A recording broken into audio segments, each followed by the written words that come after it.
I'm waiting for your opponent to connect up. Okay.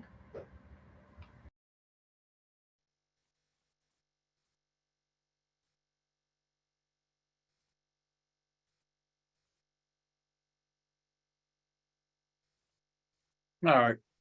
Should be here now. All right. We are on the record. This is case number 22-198-831. Allied Financial Incorporated versus Willardine Houston. This appears to be our second pretrial. Your appearance. Yes, thank you, Judge. This is Natasha Dixon on behalf of the plaintiff. My fee number is 82333. Good morning, Judge. Good morning, Attorney Dixit. I'm Attorney Steve Reyna, P number 42423, and I'm appearing on behalf of Willardine Houston. I'm going to apologize to court and counsel. I spent the last week and the weekend in bed, so I'm not 100% right now, so I apologize. Don't take your time, counsel. It's a marathon. It ain't a sprint. Thank you, Judge. We were last together on the file. The court opened your written discovery. How are we doing on that? Judge, we have received the documents that Mr. Reyna provided that we did discuss last time. My client is currently reviewing those, the insurance papers, the letter that he provided. I have sent a follow-up to them, seeing, if they have a, response to that, but they are still reviewing that, Judge. So of course, as soon as I have that, I'll reach out to Mr. Reyna for that and see what my client is saying. All right. Well, let's do this then. Let's continue your written discovery. Okay. Let's give you a return date. That would be June 27 at 10 o'clock. Does that work for everybody? It's a Tuesday like today. Yes, Judge, I'm confirming that.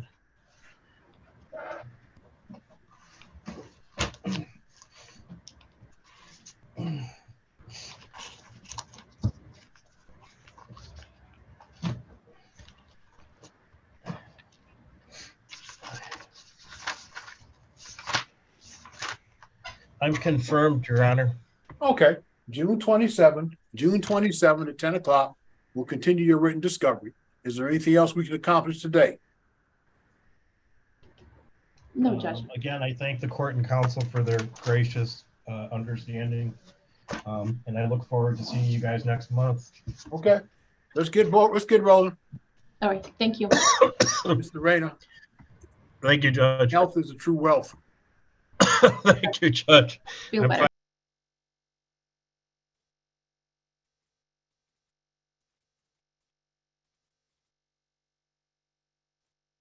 Good morning, ma'am. What is your name? Good morning. My name is Janae Lindsay. Ms. Francis, good morning. Good morning, Your Honor. We are on the record. We are calling file number 22-198-388, Woodbridge Estate Apartments versus Janae Lindsay. Date and time for pretrial. Appearances, please. Good morning, Your Honor. Nafjat Francis on behalf of Plaintiffs Attorney of Record P72322. And your name is, ma'am? Ma'am, your name again? Are you Janae Lindsay? Yes, I am. Okay, we were last together on this file on the 10th, I'm sorry, the 2nd of May. And at that time, the court closed your written discovery. Since that time, a motion for summary disposition has been filed on behalf of the plaintiff. Have you guys settled this case? No, is there any way we could do a motion to dismiss, or because I don't know what I owe. I don't know. This is really holding me up. I moved a year ago. I'm trying to move again. My baby about to graduate 5th grade. I'm staying with somebody. I told them I needed a year. It's been a year, and then I got served with some papers. My baby do virtual because I didn't know where I was gonna stay for him even to go to a school. This on my name. I can't even move nowhere else. And I stayed at Woodbridge for 3 years, and y'all really want me to pay $7,000 for 4 months in the middle of a pandemic, and the judge dismissed my case. Everything that they suing me for, the last attorney that took me to court, he said it was fine. The mattress that they suing me for, he told me it was okay because they didn't have nowhere for me to put it, and they didn't want me to mess up the community, just put it landing by the trash can. They told me it was all right. It was just a mattress, not a box spring, nothing, just a mattress. I don't have $7,000, but this is really turned my life upside down. Well, let's make sure, ma'am, that you have an opportunity to file a written response to the motion for summary disposition. Okay. And so that's going to be a file. You must file and serve that in accord with the court rules. You file and serve a copy on the plaintiff's lawyer. You serve a copy of the answer to the summary motion for summary disposition on the court. We will calendar this motion for June 27th at 10 o'clock. So I need to put a, can I write that down 1 second so you can so I know what to do? You said I need to write a motion to the court and. No, you're writing an answer to the motion for summary disposition. And you have to serve a copy of your answer with the court, a copy of your answer to the plaintiff's lawyer. In your honor, I'm answering to them saying that I owe them. Ma'am, you're responding to their motion for summary disposition. Yes, ma'am. Okay. And the motion will be heard on June 27th at 10 o'clock. Is there anything else we can do today? No. No, Your Honor. Thank you. Okay. We'll send. I already suspect. Hello, Hello, what is your name? Miko Polk. All right, we can get started in just a second here. Okay.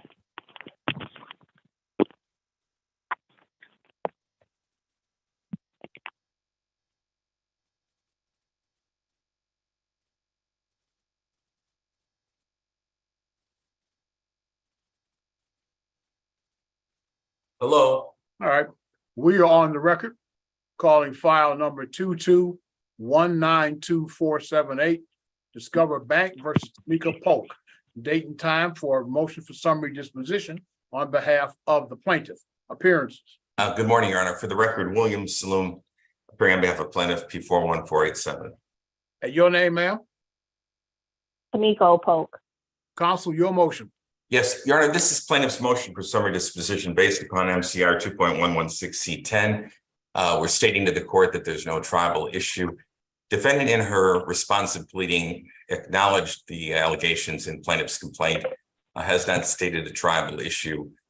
Therefore, as a matter of law, we're asking the court to grant judgment. Attached to the motion should be an affidavit of account stated indicating the amount plaintiff is sued for. Ms. Polk, what is your response? I am currently unemployed and I don't have any funds to pay anyone at the moment. Is a court has received your written answer to the motion. Is there anything else you want to add? No, just the fact All right. that I don't have any, go ahead. That's it. No. I wanted you to say whatever you want to say on the record. That I don't have, I had a work injury and I've been down. I have it's not a noted disability, but I've been in pain ever since I've had a knee injury at my job. So it doesn't allow me to work at the moment. All right. So I'm currently looking for work. All right, the court is prepared to rule on this motion on MCR 2.116C10. The court is required in a claim that there is no genuine issue of material fact to be liberal in finding the existence of a general fact for trial. However, the court is also bound by MCR 2.116G4. A motion under subrule C10 must specifically identify the issues as to which the moving parties believe there is no genuine issue as to any material fact. When a motion under subrule C10 is made and supported as provided in this rule, an adverse party may not rest upon the mere allegations or denials of his or her pleadings, but must, by affidavits or otherwise provided in this rule, set forth specific facts showing that there's a genuine issue for trial. If the adverse party does not so respond, judgment, if appropriate, shall be entered against him or her. In this case, the motion for summary disposition is supported by an affidavit of a Patricia Glover describing the account and the outstanding balance due on the account. The defendant did file an answer. However, the answer is not supported by the affidavit. Therefore, under MCR 2.116C4, it is insufficient. The motion for summary disposition must therefore be granted. I recognize that the defendant is indicating that she's having financial hardships, but financial hardship is not a valid legal basis as a defense to a motion under MCR 2.116C10. The motion under MCR 2.116C10 is therefore granted. Counsel, you will submit your order under your proposed judgment under the 7-day rule, along with your SCAR status report. Ms. Polk, you have an absolute right to appeal my decision. That appeal must be perfected within 21 days of the date that the judgment is entered. Thank you both for coming in. Thank you, Your Honor. Your Honor, we'll submit it by notice of presentment under the 7-day rule then. I'll be here. Thank you, Judge.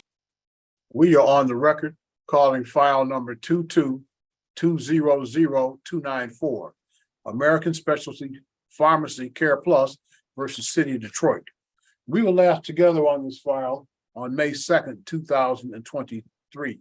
At that time, the parties in the court agreed to today's date, May 30th at 10 o'clock for the next pretrial. Now, wait, somebody's coming in here. Let's see who this is.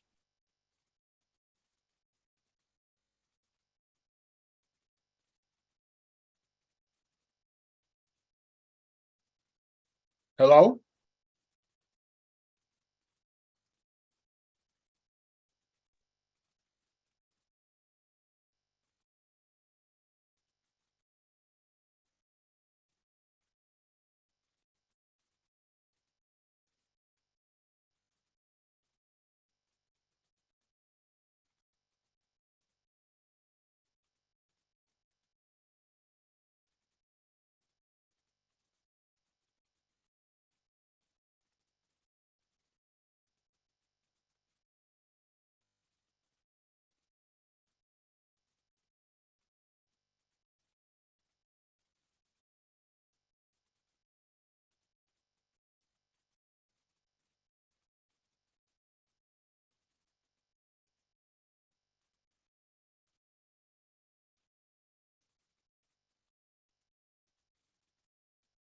Hello? Hello, good morning, Judge Robinson. What is your name? Tria Brown. What brings you here today, ma'am? I have a case today. The case number is 222-43752, Tria Brown against Marsh and Sassy Monument and Memorials by Marsh and Sassy. Okay, that matter's not scheduled till 11 o'clock. And I believe the matter's been taken off the docket. Can you give me that number again, please?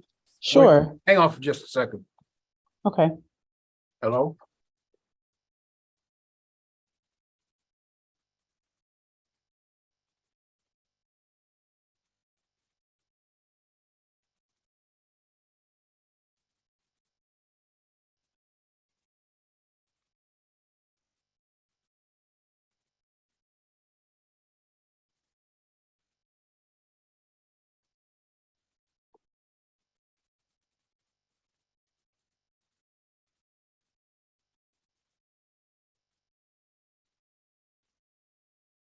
Okay, have the file brought back up. What time was it scheduled?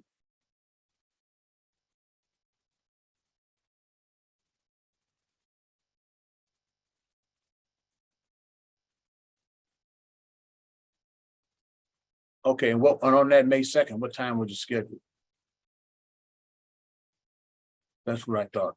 Okay, thank you. Bye-bye. All right, Ms. Brown, the case was scheduled. Last time it was scheduled on May 2nd, and that was at 11 o'clock.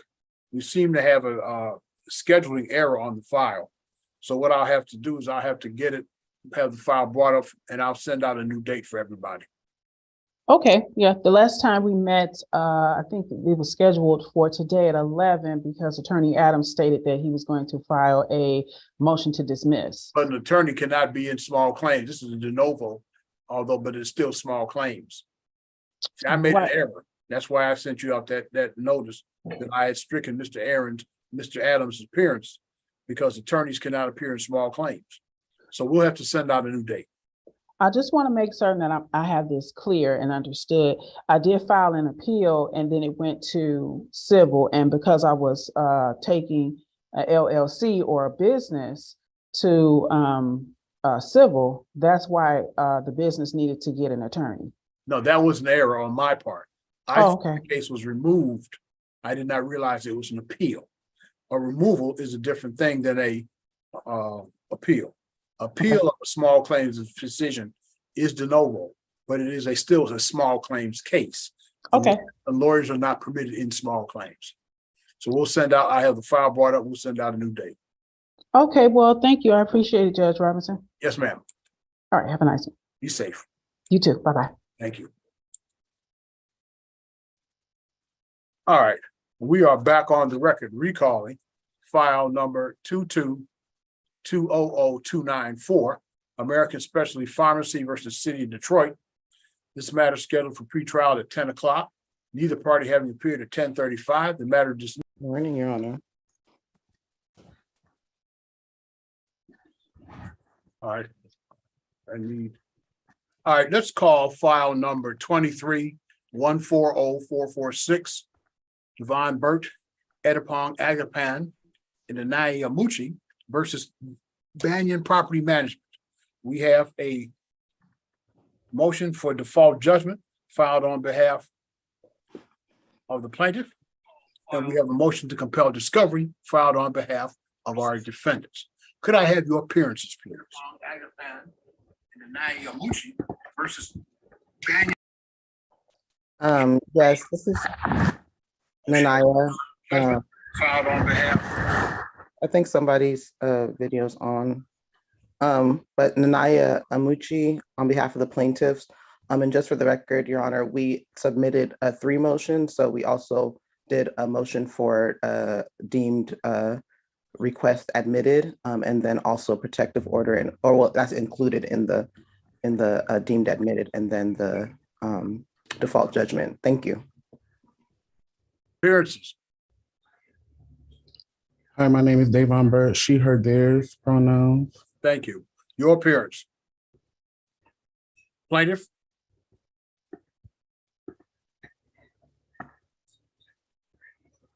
Young Adiakman, she, her pronouns. Thank you. Counsel. Good morning, Your Honor. Aaron Cox, P69346. I'm appearing on behalf of the defendant counter plaintiffs. All right. Let us commence with the motion for default judgment filed on behalf of our plaintiffs.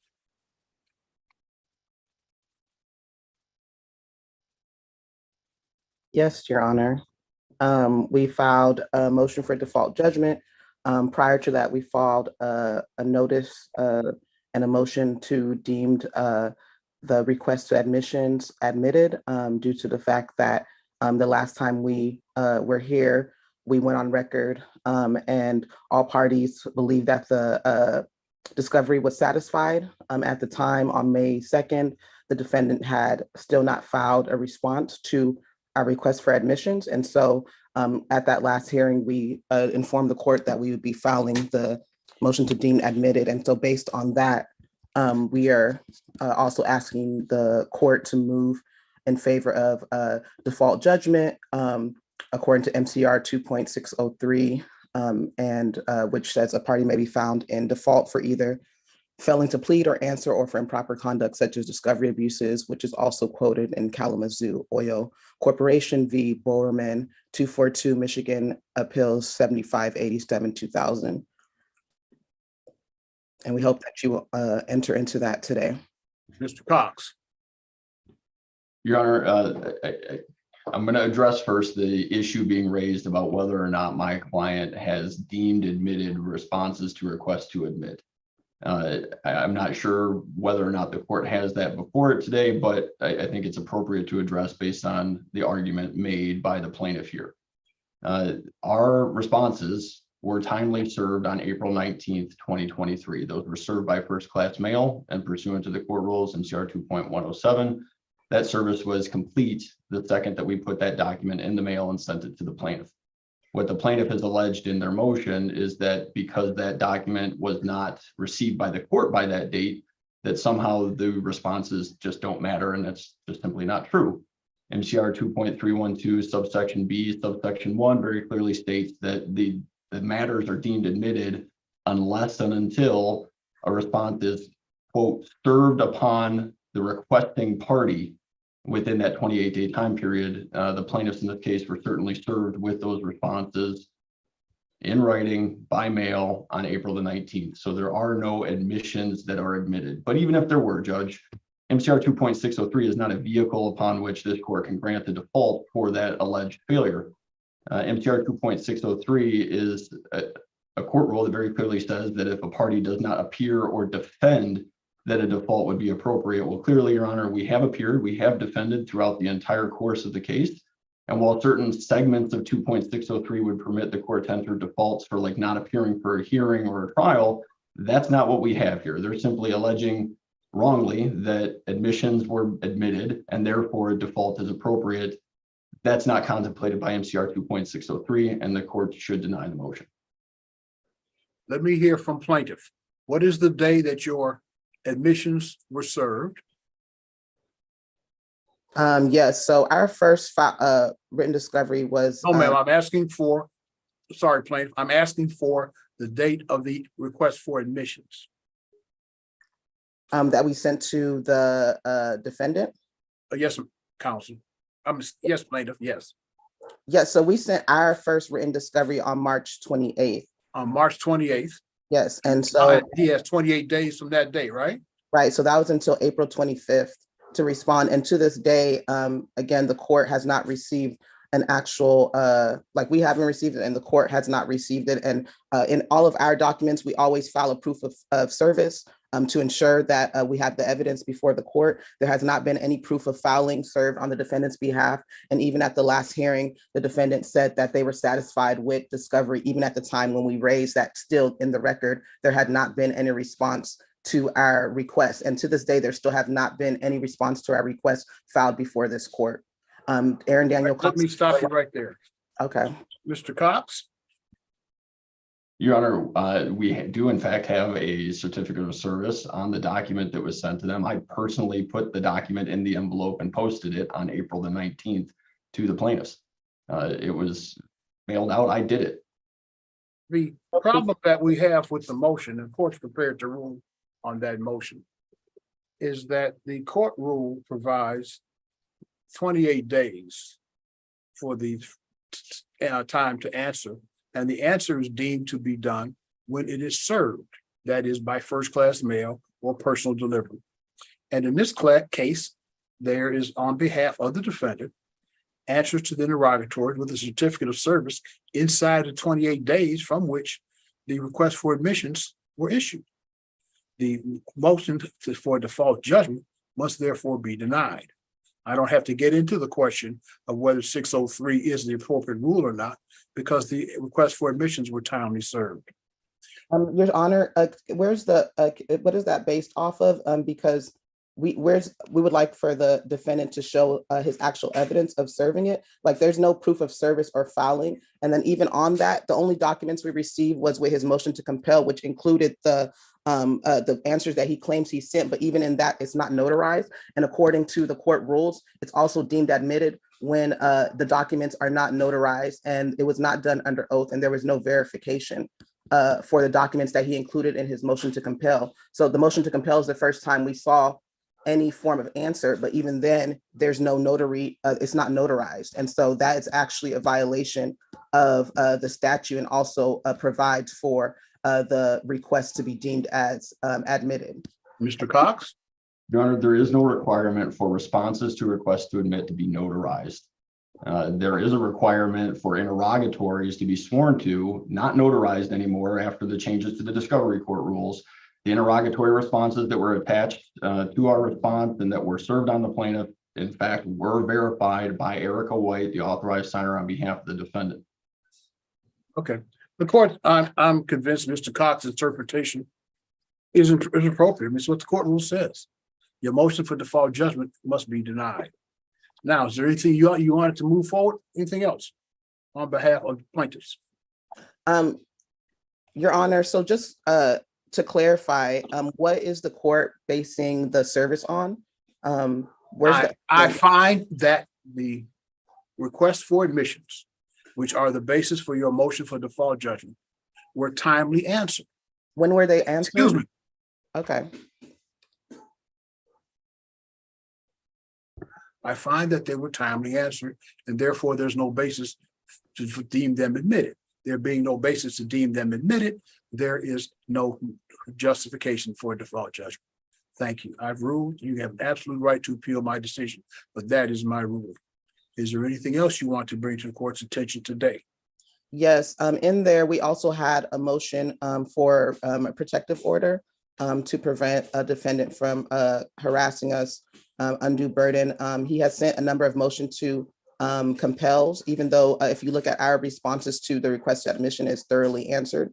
And we've gone through each of the request admissions and the interrogatories and have thoroughly answered it. But this is the second time I think that the defendant has requested a motion to compel for things that we've already answered thoroughly.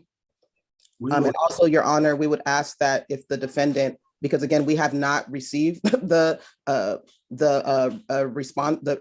answers to our request to admission. So if the defendant can either file that in the court or resend it to us, like there's no proof of filing or service only based on what he says. There's no actual documentation of that. And so we haven't actually received it. So we're also asking the court to request that he do that so that we have let me stop right here. I have made my ruling in regard to the request for admissions.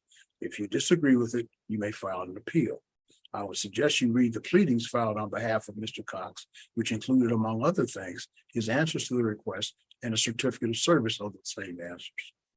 Now, Mr. Cox, you had a motion concerning discovery, and they have filed responses. Are you satisfied with those responses? I am not, Your Honor. So this is actually the second time that we've had to file a motion to compel. We filed our first motion on or about April the 19th. And I think about a day before we were scheduled to argue that motion, they did in fact submit responses. The first motion was premised solely upon the absence of the response at all. Now that we've had an opportunity to review those responses, we've filed the motion that's before the court today, asking the court to compel further, more specific responses with respect to the requests and their interrogatories. And as I've laid out in my motion and briefly summarized, we asked 11 document production requests, including documents supporting their claims for damages, and we got nothing. Literally not a single document was produced. We asked a number of interrogatories that asked for details about what witnesses they have or are aware of, what inspections they performed, what representations they alleged that the defendant had made, and damages that they alleged to have incurred. And they didn't give us any of those responses. And while they did give some very thorough responses to a couple of the interrogatories, they were not responsive to the other requests, and they didn't place a proper objection on those responses at all. So we'd ask the court to compel them to provide full and complete responses to those document production requests and interrogatories within a reasonable period of time. Were any documents provided in response to the notice for production of documents? Yes, because the majority of the documents that the defendant requested, we have already provided it in our original pleading, which included. That's not the way the rule works. The way the rule works is that if they ask for production of specific things, you are supposed to provide those things in response to the notice for production of documents. We did provide some document. We provided the documents that we had, and even in our answers, we said we provided all the documents that we have in our possession at this time, and we will make it available to the court on a rolling basis. That's what we responded to. We were not we were not fighting the discovery. And then we also named that some of the documents that are requested are already in the defendant's possession, and that it would be unduly to reprint the things that they already have. Okay, well, let's stop right here in that regard. This is a lawsuit that you brought. They're empowered under the court rules to defend the lawsuits using, among other things, requests for production of documents, requests for admissions, and interrogatories. And I don't understand the argument that something that you claim that a document that's going to be used at your trial is too burdensome for them, for you to produce. Oh, well, that's because he asked for a very broad, he asked for any and all documents from the whole last 5 years. And so we said we already supplied the documents that are relevant to the last 2 years. And that would take time for us to find those documents. We're pro se documents. So we have provided a lot of the documents he requested, we provided it. You know, if you actually look at their request. All right, let's stop right here. Mm-hmm. Mr. Cox, you will draft an order adjourning your motion to compel until June 27th at 11 o'clock. You will draft another order denying the plaintiff's motion for default judgment for the reasons set forth on the record. I am going to give you an opportunity, plaintiffs, to supplement your production of documents, interrogatories, should you choose to do so. If you don't choose to do so, then I'll move forward. But you've told me that you have not provided a number of documents that he requested in his notice for production of documents. Right, we've provided some of them, and the other ones we said we would provide it when they become available. But they haven't been provided. That's the point I'm making. Right, yeah. So, but So I'm just let me tell you how properly. We responded how properly. this is going to happen. Mhm. You're not understanding me. You brought the lawsuit. You have an absolute right to do that, but they have a right to defend. They have a right to use the tools under the court rules, and the court rules provide they can say, show me the documents. So what I'm going to do is I'm going to adjourn to give you an opportunity to provide the documents, supplement your responses. Because when we come together again on this, if you haven't provided the documents, I'm going to have to move in another direction here. Right, Your Honor, and I would actually request the court to really review our request. I'm not sure if you went through our responses, but I spent my holiday reading this. Okay, thank you. So we included a lot of the documents that we have, and we're actually in the process of getting inspections. We're in the process of getting a lot of the documents that they requested. So we're not trying to fight or combat the discovery. In fact, I think it's the defendant who's trying to combat the discovery because they actually haven't really responded or done anything. So okay, I appreciate your time for reviewing our documents. That's what the taxpayers pay me for. So, Mr. Cox, do you understand the court's orders? I do, Your Honor. 2 orders. Now, the next time we're together, given that discovery is closed, and given that there's been an opportunity to supplement any, how to say this, perhaps omitted unintentionally documents, I'm going to be very, very forward and strict on this. We're either going to have compliance or we're going to have sanctions. That's the way it's going to be. Now, what I would urge you all to do, and again, I can't order you to do anything. I would urge you to consider. Yeah, let me ask one more question. What has happened on the landlord-tenant case? All I need to know is, has it been concluded or not? It has been concluded, Your Honor. Okay. It's being appealed currently. So there's actually there's been an order. There's a bond placed on the landlord tenant pending the appeal. What was the order of the court? Possession for the defendant? Yes, sir. All right. Okay, so that matter is closed out. There's a bond pending the appeal, so it's actually being appealed in the. It's really that was just an information for me because, as I indicated, as I earlier declined to consolidate the cases, the court has a landlord-tenant division, and in that we bifurcate frequently 2 things: possession, which is all, as I understand it, was decided in the landlord-tenant matter, and any claim for money damages, which is where we are on this file. So we will be together next June 27th at 11 o'clock. I'll be looking forward, Mr. Cox, to your orders. I'll have them over. Accomplished today. Thank you very much, Your Honor. Your Honor, I do have something to say, if that's okay, please. Identify yourself, please, and please say what you want to say. Yes, my name is Adidiong. Okay, please say what you want to say. Thank you. Yeah, so just to summarize something, this is not to really change your opinion because you have definitely shared your opinion and we've heard you.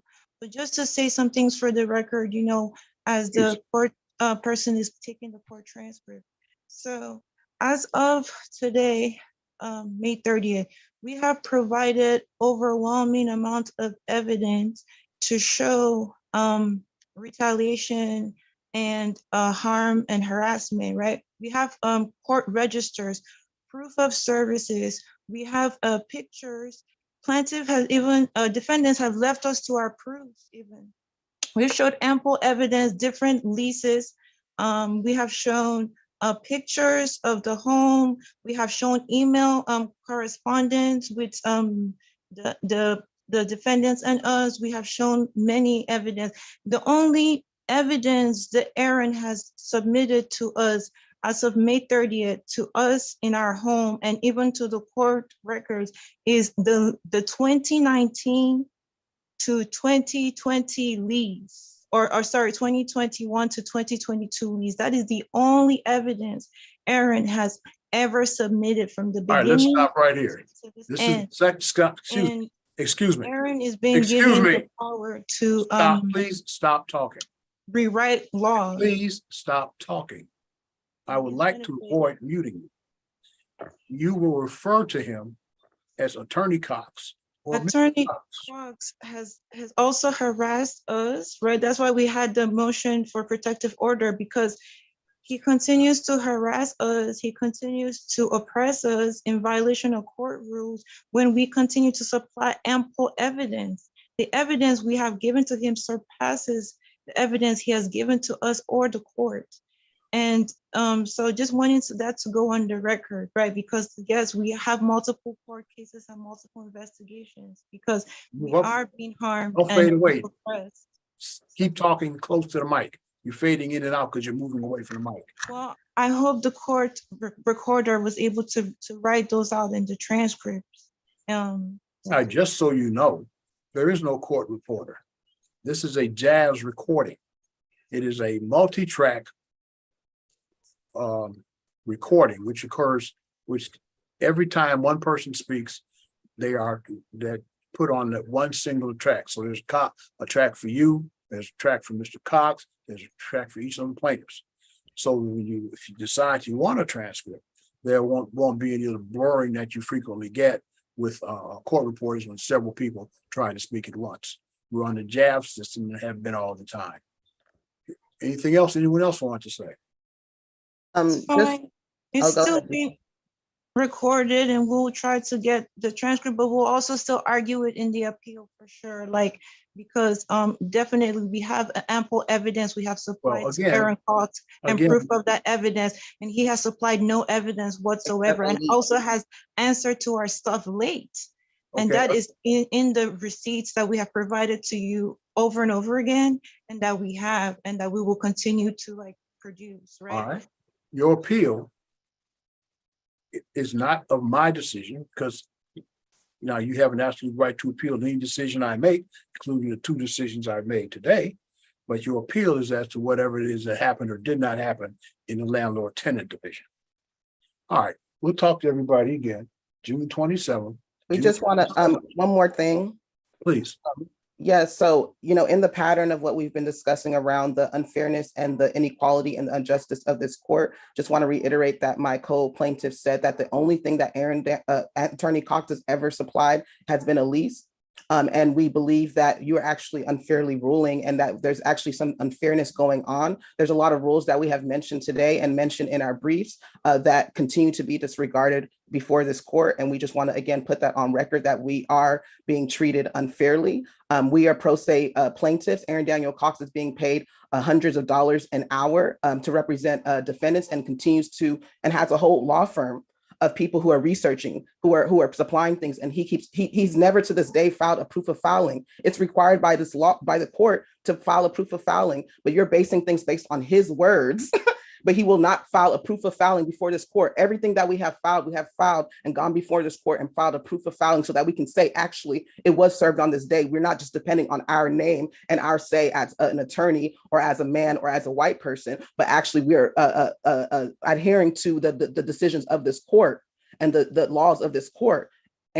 Attorney Cox has never filed a proof of filing, but you have said today that you accept his word, even though we have ample evidence to demonstrate that what he's saying is false.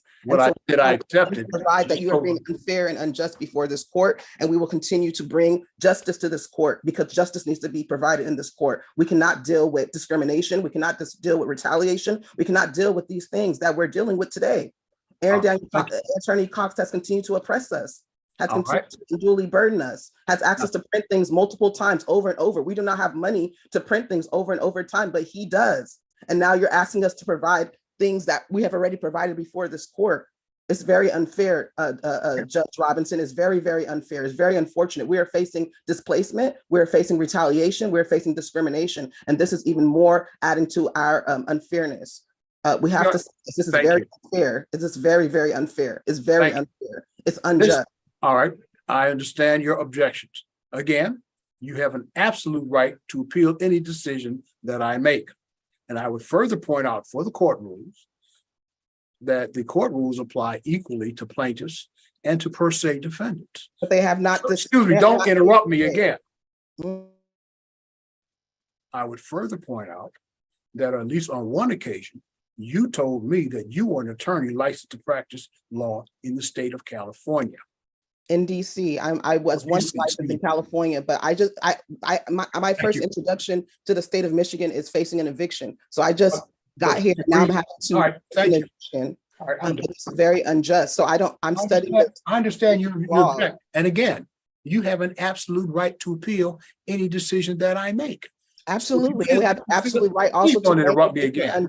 Unjust right. in this court. I'm going to mute you now because I'm tired of being interrupted.